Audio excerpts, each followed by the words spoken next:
WrightStew podcast. I am Paul Stewart. And I am Brian Wright. And together we're the WrightStew podcast. We so are. Brian, Monday, January 6th, known around the NFL as Black Monday, because there are oftentimes firings in the NFL, and today being no exception. The two that have happened thus far, as we're recording this on Monday, Mayo from New England, and then Doug Peterson from Jacksonville Jaguars. So Peterson was there 3 seasons, had a pretty good run, and then the last 23 games was 5-18 overall. They were in the playoffs the first year, trending last year after starting 8-3. Were looking great, kind of positioned to win that division, get to the playoffs, and then from that point forward have just gone downhill. So is that Doug Peterson? Is that the roster? Is that Trevor Lawrence? What are we thinking about, Brian? Well, I've heard somebody say that Trevor Lawrence is just good enough to get your head coach fired. I think we have seen him enough to say, man, all the tools, he can run, he can throw, he's intelligent, but just don't seem. And maybe it is tools, right? They got Kurt, they got definitely some weapons down there, but it's just so weird to see how hard they fell off last year and how they never really got started this year. At some point, the accountability has to come down on somebody. I guess that's the reason they kept their GM and got rid of their head coach. The owner down there seems very likable. Kind of a weird situation. You know, you think Peterson, very mature guy, won a Super Bowl with the Eagles. He'd be somebody that could kind of, bring along your young quarterback. And unfortunately, that does not appear to be the case. I think there were some injury issues in the line, like a lot of teams still with. But ultimately, that was not surprising. Again, it's not surprising. If you lose that many games in that short a period of time when expectations are pretty high, you're going to get fired. Yeah, and you know me, I'm a big Clemson guy, although I'm wearing my NC State sweatshirt today. But I've watched a lot of Trevor Lawrence at Clemson, and he looked to be the real deal. Was the number 1 overall pick in the draft, and had some issues his rookie year, right, as most rookies do, and then started to look like he was going to be kind of in that next wave of guys in the same breath with Mahomes and Allen and Lamar Jackson. He looked like he was taking those steps, and then just started going backwards. And then this year had the really bad hit where he was sliding and had the concussion and was out. So you can't blame him there. But the season was kind of already lost at that point, know, and it's really weird. You always wonder, like, with quarterbacks, could any quarterback go anywhere and have success? And I think a mature guy, like you saw with Brady, be able to come down to Tampa, have instant success. You think about Mahomes now, he could probably go anywhere and have instant success. But if those guys would have went to different programs to start with, would their career have turned out the same way? And, everything on paper says Trevor Lawrence is a franchise quarterback, and Peterson was going to be there a long time, and they're going to be his in the contract playoffs. says that for sure, $55 million a year. And so when the results don't match up, there are heads that fall. But the one that bothers me a lot more is Mayo getting fired after 1 year. Paul, I know it's happened, maybe in 1 or 2 other cases, not a ton. But you think he got a fair shot in New England? I don't think so. I didn't follow the Patriots season really closely. Watched Drake May a little bit because he's a kind of a local guy at Carolina. Wanted to see how that went. But it's really, really tough. And I think he inherited not a great roster, just talent-wise from top to bottom. So you work with what you have. And I think a lot of these, whether it's college or NFL programs, I'm of the firm belief you give them at least 3 years, ideally 4 years, to make sure you get your people in there, you get the right coaches, you get your scheme, guys understand the playbook.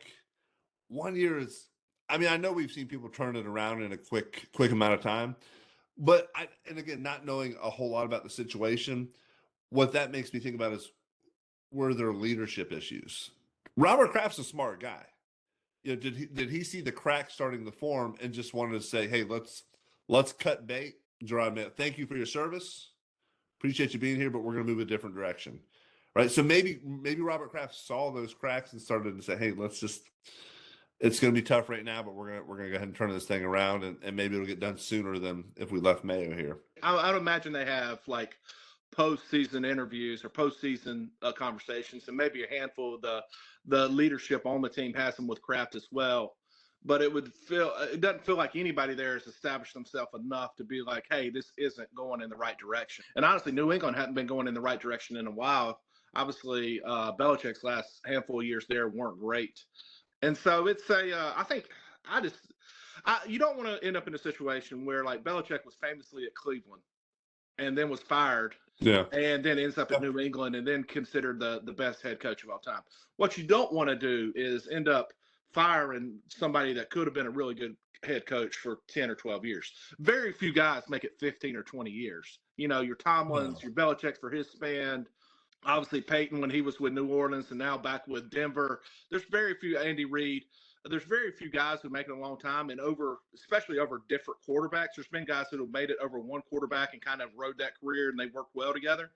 But I don't know. It doesn't feel right. There could have been something, like you said, on the inside that has not been relayed. But the thing that stands out to me, the guys you just mentioned of guys that have lasted over time, you said Mike Tomlin. Yeah. Well, he had Ben Roethlisberger in a great defense for a long time. Yeah. Right. You mentioned Andy Reid. He had Donovan McNabb for basically his whole career in Philly, and then he had Patrick Mahomes in Kansas City. Famously, you know, he started Alex Smith, and what a coaching move to be winning. And obviously he was right, but bring in a young guy and Patrick Mahomes and just continue, and that success just continues on. And so he's won with competent quarterbacks. And then when you get a really great one, you see what he does. Yeah. But it is interesting too. And you mentioned, hey, Belichick with the Browns, it didn't work out. And the Browns, again, for whatever reason, notoriously have just kind of, pun intended, fumbled every chance they have at success, dating back to, our childhood and predating our childhood even. And then you look at some guys, it's like, all right, well, is it organization? Is it leadership? Is it coaching? Is it quarterback? What is it? And then you look at a guy like Sam Darnold, right, this year. I know he had a rough game against the Lions last night. But overall, obviously, yeah. But a great season. What, 14-3? Yeah. That's good. But he was a Carolina Panther a couple of years. Watched a lot of Carolina Panther games. He didn't look great. Was it Sam Darnold? I would say with Darnold, and I think a lot of people saw it, you saw like how quick the ball got out of his hand. You saw how his feet worked as being a plus athlete. It just really shows in all sports, but especially at that position, the confidence factor is such a huge factor when it comes to that position. And I think you can get there different ways. And Darnold's still so young. But, yeah, Black Monday, I'm sure it's never a good day. We've all been in employment places where people got fired that we worked with, and it's never or usually not ideal. Yeah, Peterson deserved it. Obviously, you go back to Chicago. They fired their guy.